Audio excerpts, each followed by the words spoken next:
Welcome to Crash Concepts, where the economy, energy, and the environment are explored. Up next, fresh ideas and insights into the factors that are driving the world and shaping your future. Presenting information you can't afford to live without, here's Chris Martenson. Welcome, everybody, to this Peak Prosperity Podcast. It is November 28th, 2017. I am your host, Chris Martenson, and today we're going to engage in a very useful thought experiment posed by our guest. Here it is. If our technological society collapsed tomorrow, what crucial knowledge would we need to survive in the immediate aftermath and to rebuild civilization as quickly as possible? Now, human knowledge is collective. It's distributed across the population. It is built on itself for centuries, becoming vast and increasingly specialized and decentralized. Most of us, including myself, are ignorant about the fundamental principles of the civilization that supports us, happily utilizing the latest or even the most basic technology without having the slightest idea of why it works or how it came to be. Now, if you had to go back to absolute basics, like some sort of post-cataclysmic Robinson Caruso, would you know how to recreate an internal combustion engine, put together a microscope, get metals out of rock, or even how to produce food for yourself? With us today is Lewis Dartnell, an author, presenter, and professor of science communication at the University of Westminster. He is best known to the public as a popular science writer, especially for his book, The Knowledge: How to Rebuild Our World from Scratch.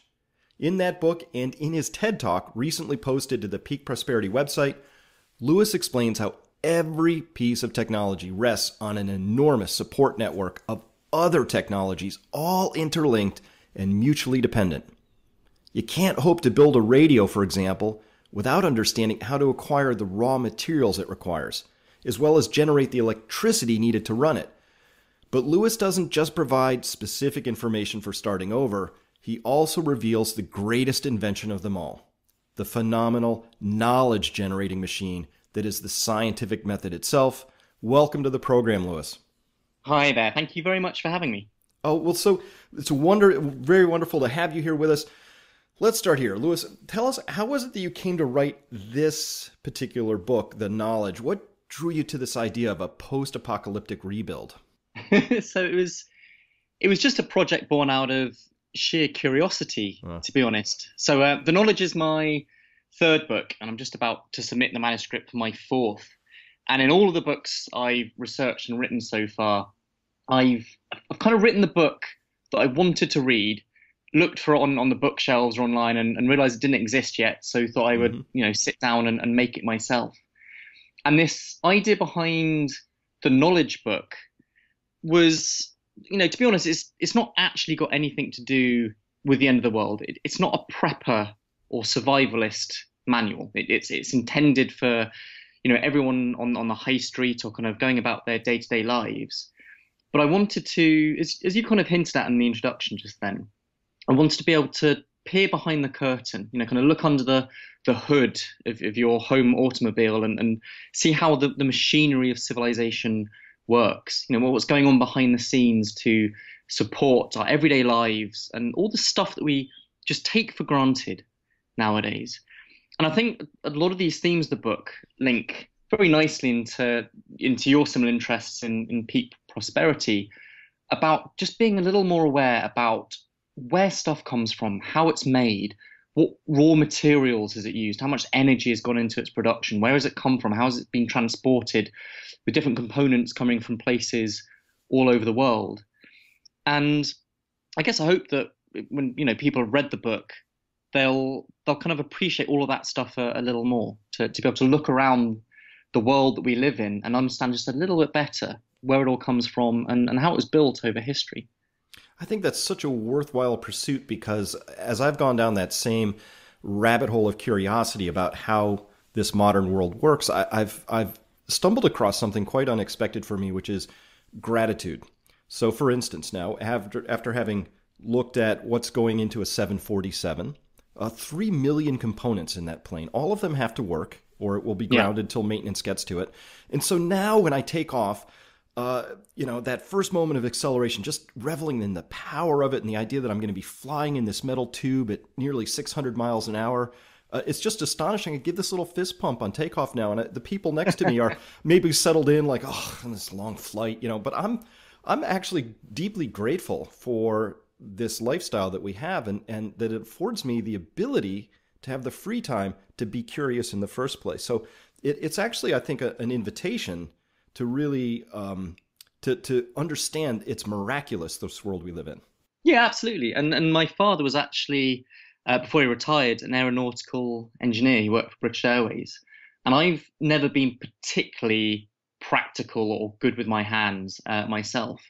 But I assume it's from him, from my dad, that I inherited this curiosity of how things work, and as an engineer, how you get them to work in the first place. Engineering is very much a practical and applied art. It's so much more than just knowing the theory or the basics of how something's work. You've got to actually get it to function correctly as you'd hope, and almost kind of bug hunt a bit of machinery or technology if it doesn't work properly.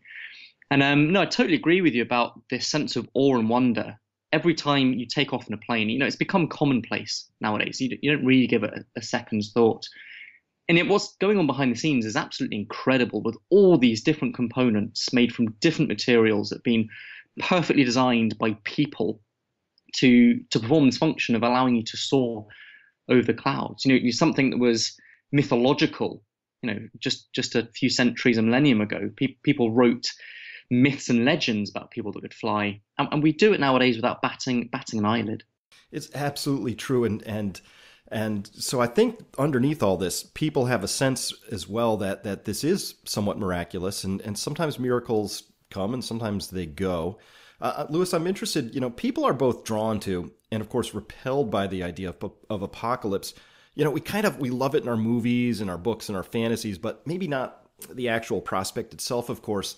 I'm interested in your book, The Knowledge. Have people been drawn to it from the safer angle of it being an interesting thought experiment and gone that route? Or have some or more people also maybe been seriously considering that it might be something that maybe we need to actually consider as a real possibility?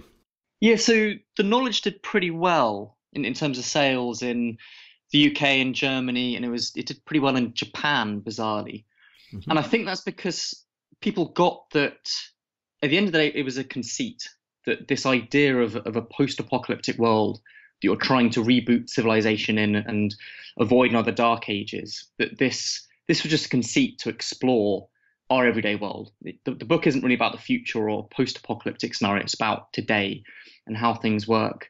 But curiously, the book didn't do particularly well at all in the States. And I would have thought there would have been a ready-to-go, kind of shrink-wrapped audience with these people who've been thinking about these sort of things far more deeply and for far longer than I have, in terms of preppers and survivalism. And I wonder if that might have been the problem with the book, that at the end of the day, it's a history of science and technology. It's a book about how we got to where we are today. And as I say, it's not really about the end of the world or the collapse of society. But I think that might have got a little bit confused in the marketing in the States, and it was taken at face value, that people assumed it was a prepper book about how to stockpile, cans of food and weapons, and didn't think it was the book for them. I think maybe if we'd been less subtle with the kind of book cover and the marketing. But what's been wonderful about the book, about The Knowledge, has been all the conversations it's triggered with me, with people around the world who've got in touch just by emailing or visiting the book's website, which is the-knowledge.org, the knowledge.org. And there's a discussion forum, a chat room there. And it's kicked off this really fascinating discussion between lots of different people from very, very different backgrounds about what you actually might be able to do. If this ever did happen, if there were a collapsed civilization, what would be the most useful knowledge and know-how that you'd want to hope was never lost to history again? What would be the most useful bits of machinery and tools that you'd want to maybe hide in some bunker or in your kind of, your kind of retreat that maybe you've prepared for such an eventuality? And as I say, I've treated it as a thought experiment, as a way of addressing the curiosity of how the world works. But I genuinely think that if you could only save a single book from being burned or lost when civilization collapsed, that you try to use as a genuine manual for restarting everything, then I think the knowledge is pretty much there in providing the breadth and the depth of information you need across vast different areas of knowledge that took us millennia to build up and slowly accumulate through trial and error the first time round as we're going through our history. Well, then perhaps we could help have that book on the shelf of bunkers in the United States, at least. We'll get there. I think you're well placed there, yeah. So there's another project you may already be aware of that the Long Now Foundation has started, and in fact, Alexander Rose, who's the CEO there, and they're based in San Francisco, and the Long Now Foundation deals with this whole theme, this whole idea of looking to the deep future and making sure things are sustainable and don't collapse. And I chatted with him about 2 years ago when I was first researching the book about this idea that, well, if you did take this seriously, then clearly a single popular science paperback book couldn't possibly contain all of the detailed knowledge you need. And actually what you want to set up and try to compile will be some kind of library of civilization, some kind of manual for rebuilding. And the Long Now Foundation has started doing that. They've been taking submissions from lots of different people, recommending sets of books for different areas of knowledge that you'd want to try and preserve. And they've got this library, physical books on shelves in their offices, in their headquarters in San Francisco Bay. And again, I think that's fascinating that, trying to think very carefully about what you would hope would never be lost, that would take so long to try and rediscover, redevelop if you ever had to start from scratch again. Now, this is a really fascinating thought experiment because it does both illuminate the tremendous complexity of the world we live in and get us thinking, I think, in a more basic way, like how did this come about? And you mentioned three main building blocks of any reboot: food, of course, fire, and then knowledge. Maybe perhaps we'd put shelter and water in there depending on where we live. But I want to focus on this idea of knowledge. As a scientist, this is really important to me. And as the curator of a website called Peak Prosperity, where I think if I had one word that I was going to sort of bind our tribe together with, it would be curiosity. I'm really keen about not what we know, but how we go about implementing that and how we think. So what's the simplest way to think about handing over the distilled essence of knowledge that future people could both grasp and then implement? Yeah, so one of the ideas I talked about in the very introduction to the knowledge was a quote from Richard Feynman, who's a very, very famous physicist. And in his series of lectures, in one part of it, he was talking about if you could take a single statement, a single sentence that you would be allowed to transmit to whichever beings arose and try to build a civilization after the collapse of our own, what would you say? What single concept contains and embodies within it, the greatest amount of deep understanding? And Feynman's thought was you would try to explain the atomic hypothesis, the idea that everything you see around us, all matter, is made of tiny little particles called atoms, which combine in different ways to give you chemistry and give matter its kind of solidness. And so what I was playing with in the knowledge is if you weren't quite so restricted to just a single sentence, could you write a book that encapsulated and importantly try to boil down to the very core essence of all these things we've discovered, as I say, over millennia of history, that would get a society back on its feet? So talking about things like, how can you use modern understanding, modern knowledge to know for a fact that the water you're about to put your lips and drink isn't going to kill you? How do you know it's not laced with cholera or typhoid or all these other waterborne diseases that have been the scourge of humanity for millennia? And also the basics of shelter and constructing things. But in the long term, if you're trying to reboot a civilization, and not just talking about kind of wilderness survival skills. And there's been plenty of really great books that have been written on, how to survive in the kind of desert or the forest if you've got no one coming to help you. But I think the deeper question, one that I'd never really seen explored anywhere before, was how would you go about rebooting the whole of civilization? And you've kind of hinted at, I think the key issue here is that all that we use today is tightly linked, inextricably linked to everything else. There's this vast iceberg of understanding. Much of it is kind of under the surface. You don't really ever interact with it or you're aware that it's there.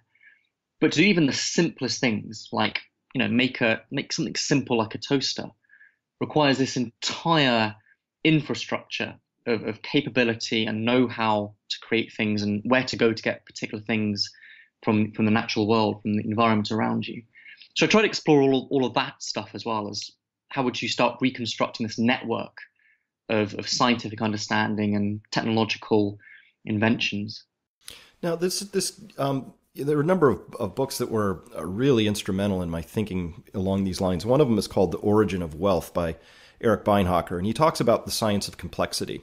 And in particular, talks a very fascinating piece where he talks about the number of stock keeping units, SKUs, in retail parlance. So my jeans might have several SKUs in them if I were a manufacturer. The zipper and the button would be separate items that would have to be sourced somewhere. The thread would come from somewhere, and the material itself.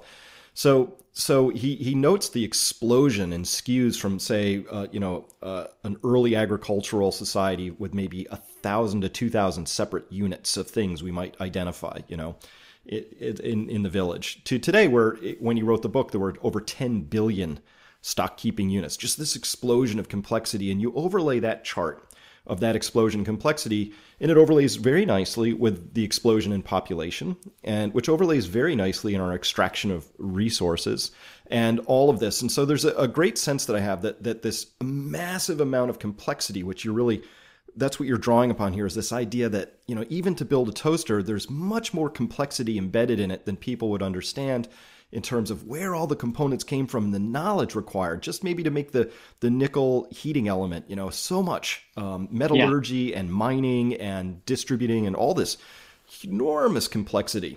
So as we look at this, really, what we're talking about is what maintains complexity in a system. And when we look at natural systems, all order and all complexity is maintained by energy flowing through that system. So the Earth is a very complex web of life on the surface of the planet, maintained by this thing called the sun. If it blinks out, it becomes a lot simpler.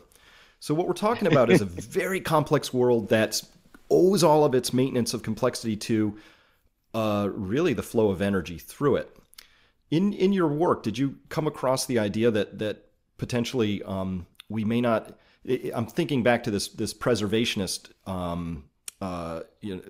work that's going on.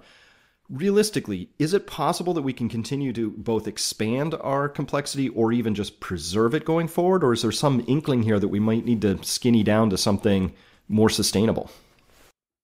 Well, yeah, so there's the fundamental fact that the economic system that the Western world, the developed world, tends to base itself on capitalism, has this core assumption that you can continue generating wealth by growing your economy, by making more things, by extracting more raw materials and ingredients out of the environment.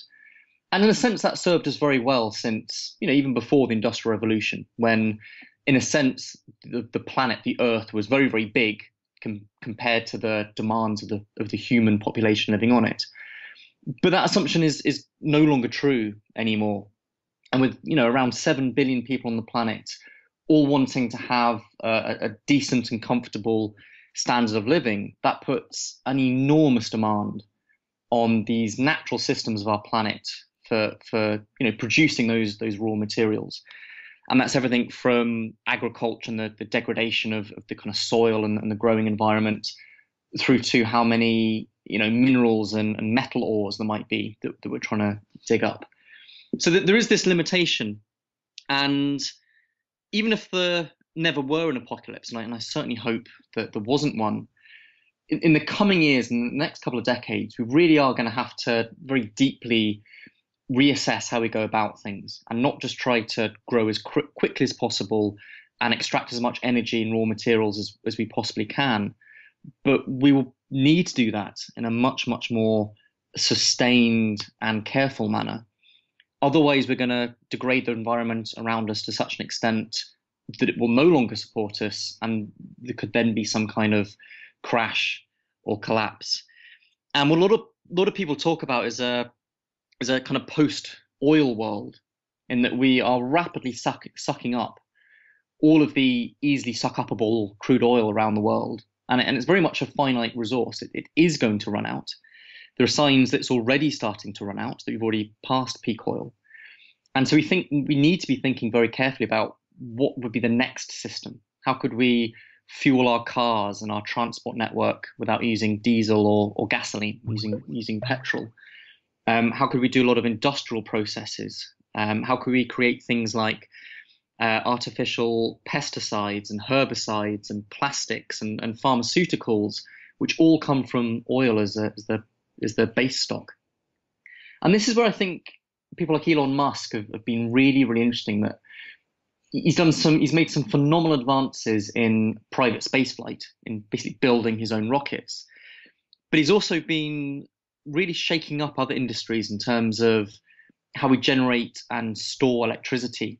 So energy storing batteries, how we could have autonomous vehicles and electric cars, and how we would make them, a core integral part of our society rather than just a bit of a sideline thing at the moment. So I'm watching all of those developments with great interest, and then kind of crossing my fingers that we can make that transition before it becomes too late. Well, absolutely, and all our fingers are crossed over here at Peak Prosperity as well. And there's an idea here, though, if I could just maybe, it's sort of, we're dancing around it a bit, or maybe I am. So let me posit a devil's advocate position, perhaps echoing, probably mischaracterizing the work of Daniel Quinn. And it's this: is civilization worth rebooting?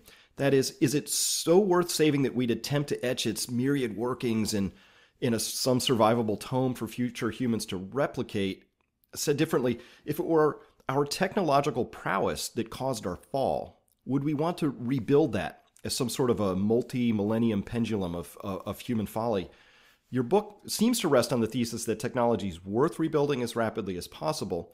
But what if it's true that our technological prowess, our ability, that part of our brain to build technology, is outstripping our cultural ability to use that technology responsibly? Quick example: I love GPS. If I don't have my Waze or my Google Maps, I get lost in Boston or any major city, right? Love it. But when I look over to the fishing industry, we can chart the real collapse of fishing grounds about the same time GPS came up. And my theory is that instead of sailing out 6, 8, 12, 24 hours to some random dot in the ocean, by dead reckoning, people can now take their 100-meter wide trawler nets and start 6 inches to the left of where they stopped last week. And they've absolutely left no hiding places. And so they've overdone it. So what I'm suggesting is that the culture of fishing wasn't ready for the technology of GPS when it came along, plus the other improvements. There needs to be those two have to go together. And you're mentioning a piece of that, which is, isn't it great that, we've got Elon Musk as a single person, in essence, busy doing the right things, and I think grounded for the right reasons. But we need something much larger than that so that we can uncross our fingers and say, yeah, we've got this. How does cultural knowledge get woven into this? Yeah, so to answer your first point, I do absolutely think that a technological civilization would be worth trying to preserve and worth trying to reboot after an apocalypse. Because what you probably don't want to have to do, to be forced to do, is to live in some kind of regressed society that might equate to, something in the 1500s of our own history, where you don't have a lot of the conveniences and the kind of safety nets of the modern world. That you don't have antibiotics and you die, and your children die of a very simple infection. You don't have electricity, so you have to go to bed every time the sun sets, and your lifestyle is dictated by the natural world around you. So those are just two examples, I think, of how the very fundamental way that we live and survive is supported and aided by technology. But I think your point is nonetheless a very good one, that with technological capability needs to come a sense of responsibility and carefulness as to how that technology is exploited, and to make sure that you don't over exploit the natural world around you, or what you've got available to you. And so I try to be very careful in the book and the knowledge to not make any moral statements or moral judgments. And that the book makes it clear that if this does ever happen, if this hypothetical scenario comes about and you are trying to rebuild society after an apocalypse, you can build whatever society you want to. You can use whatever form of governance or what kind of economic system, all these kind of societal decisions. It's your society. You make those decisions in the best way that you can. It's not for me or anyone else to dictate what might be the best society to try to build. But on the assumption that perhaps you do want to have some degree of technological capability to make your lives easier and safer, here is the book that you can use to redevelop all of those things. Here is the knowledge. And you can pick and choose. You can choose to use some of that information. You can choose to ignore some of that technological capabilities. It's very much down to you how you choose to do that. Because at the end of the day, knowledge and the technologies that we construct out of that understanding, it is amoral. It has no moral value of it in its own. You can put a particular understanding to a very beneficial cause, or you can put it to a very destructive and dangerous cause. And something like explosives, I think, makes that point very well. That perhaps, and it's something I wrestled with when I was writing the book, perhaps you'd want to leave out how to make explosives because they're used for gunpowder and weapons and killing people and bombs. And those are, of course, bad things. But they're also used for mining and quarrying and digging tunnels and digging canals. And what you probably don't want to have to do if you were restarting your society from scratch again is be forced to have to use, your own muscles to break your own back with a pickaxe to dig things up and to get what you need. So here's the recipe for explosives. You can do with it what you will. I won't make any judgment, but not knowing how to do something is potentially disastrous. It might take you centuries to randomly stumble across some scientific discovery or some technological capability. And so what the knowledge attempts to do is provide all of that core knowledge to help you recover as quickly as possible, to accelerate history a second time round. Indeed. And I was just really advocating, maybe devil's advocating for this idea that if there is a fall and it's in any way precipitated by our own activities, that we might want to use that as a moment of reflection to ask more carefully what we're going to build and rebuild. My assessment, or maybe a judgment that I'm holding, is that we're so enamored with technology that we often look only at the positive attributes of it, but fail to understand that sometimes there's another edge on that sword. Quick case in point might be we're now discovering that children that are raised exclusively on screen time are being changed in very fundamental ways at the brain chemistry level, and the wiring and social interaction skills are all being altered. And we might say, oh, they're being altered in great ways or other ways, and we're discovering there's some downside to this as well. So one of the things is to come with this humility that says, simply because we can do something doesn't necessarily mean we should.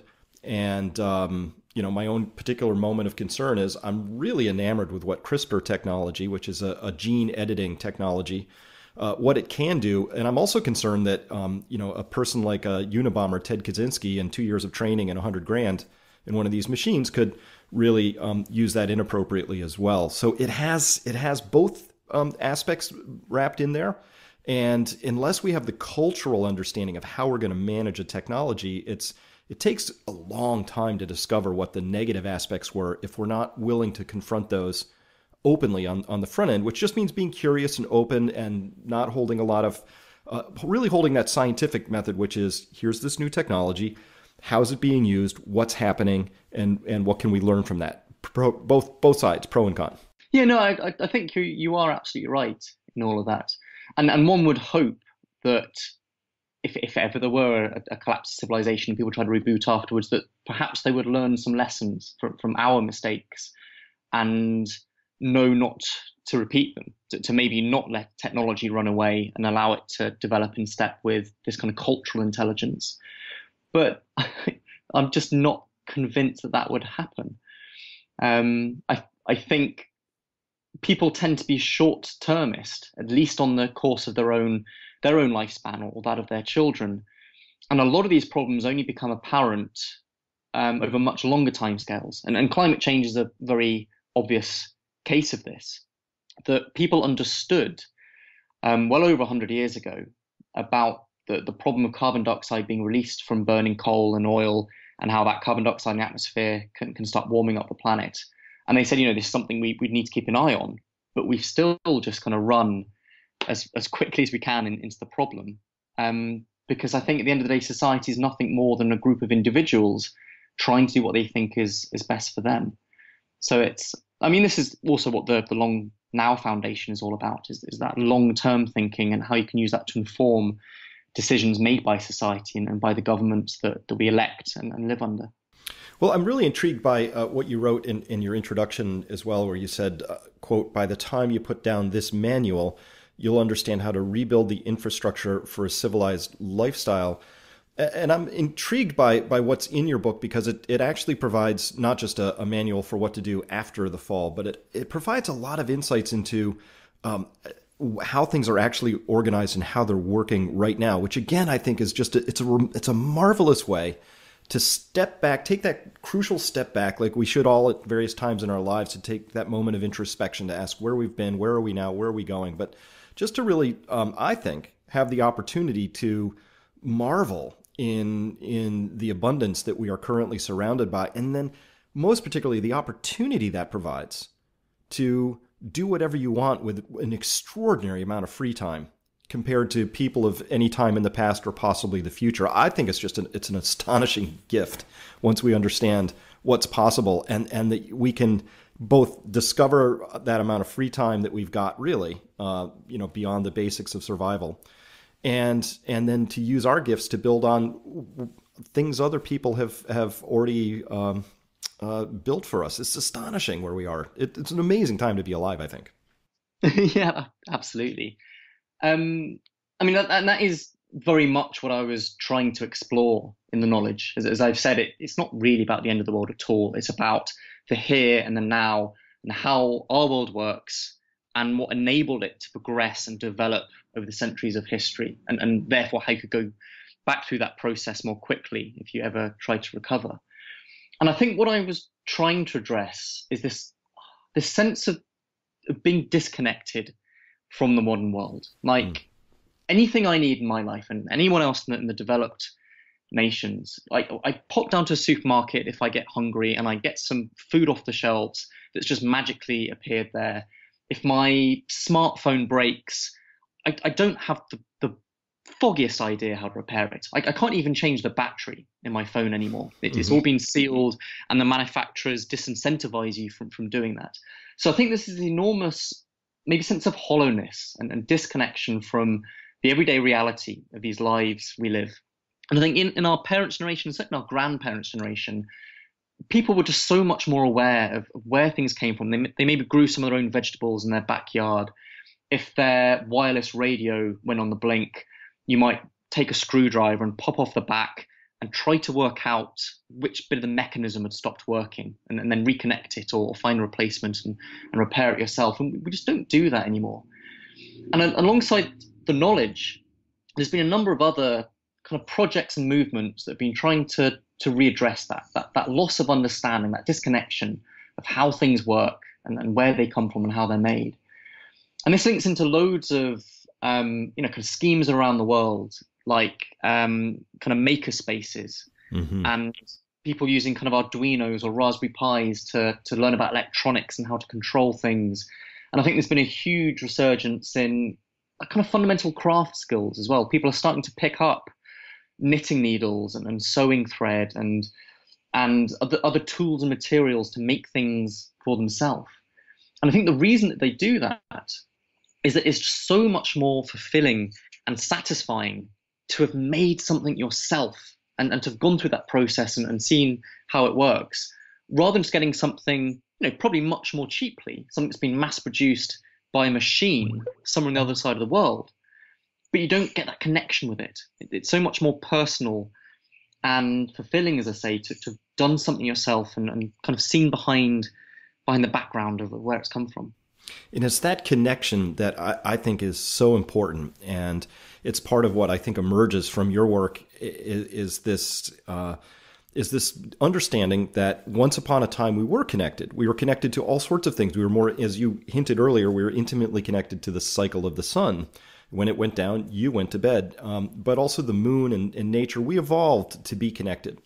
And one of the great things that happens with this abundance is we don't have to work very hard to maintain ourselves. The downside of that, to illuminate the other side of the coin in this story, is that our sense of meaning and purpose often are connected to not just what we do, but how we do it. And I look at this highly materialistic, consumer-driven culture as being really the pendulum swung very far in a direction which, if you look at any culture of the past, they were also connected not just to the physical, but to the spiritual or to the to something else that imbued a sense of meaning and purpose to this all that goes beyond just, hey, it's all Newtonian. If you can just account for the the billiard balls bouncing around, that's you. There's more to it than that, and so I think that's what I pin a lot of my hopes in, is watching people begin through these maker cultures you described here, coming back to the sense of, hey, wait a minute. It's not just I'm growing a couple of vegetables because I'm worried that maybe the supermarket won't be there. Maybe I start there if that's my orientation, but I become reconnected to the process of food and how it's grown and the mystery of that. You put a seed in the soil and it's amazing. It turns into a whole plant. Yeah. It's astonishing, right? But I'm now connected back to something that I think we're wired for at a very deep visceral level. And that's a reclaiming of something really important in this story. No, absolutely. And as I say, I hope there never will be some kind of apocalypse or some kind of regression in a post-oil world. And even if that never happens, all the things we've just been talking about and all the things I put into the book are still important, because it is that connection between yourself and the world around you and other people around you. And like saying, even if you think the supermarkets aren't going to disappear next week, growing just some herbs or some simple fruit and veg in your backyard is so enlivening and so fulfilling. And, you kind of enjoy then cooking your meal at the end of the day, knowing that you yourself have grown that food. It's, it's just a slightly different way of living your everyday lives. It's, I think it adds a lot more. Oh, I totally agree, because if you ever had to try and explain to a 4-year-old what happens when you put a seed in the ground, I mean, really explain. It's just magic. Come on. And so reconnecting with that magic is amazing. And so, hey, everybody, our guest today has been Lewis Dartnell. His book is The Knowledge: How to Rebuild Our World from Scratch. It's an astonishing manual for the rebuild. In there, you will discover lots of the building blocks, but most importantly, the building blocks of rebuilding a civilization rooted in knowledge, and that's rooted itself in curiosity. So everybody should have that book in their library. Absolutely pick it up. And Lewis, please tell people how to find your book, your prior 2 books before The Knowledge, as well as your future book, and also how to follow your future works and writings more closely. Yes, you can pick up a copy of The Knowledge in any good bookstore or online. If you search for the book's website, which is the -knowledge.org or the -knowledge.org. You can buy the book through there as well, and that helps me out a little bit more. But there's an enormous amount of content that we had to edit out of the book just for the sake of it being too long. So there's loads and loads of additional content on the book's website. There's lots of recommended reading lists, so books and novels you can read that also deal with this idea of starting from the ground up. So things like Robinson Crusoe or The Martian, which was recently made into film with Matt Damon, but it's basically the same question. How do I do things for myself, but on another planet in that case? And there's also lots of videos you can watch of the kind of projects I went through when I was researching this book. So look up the website. It should be very interesting. Fantastic. We'll provide a link to that below this podcast. So Lewis, thank you so much for your time today, and just fantastic work. You've been an excellent guest. Grand. Thanks ever so much for having me. Cheers. Bye-bye.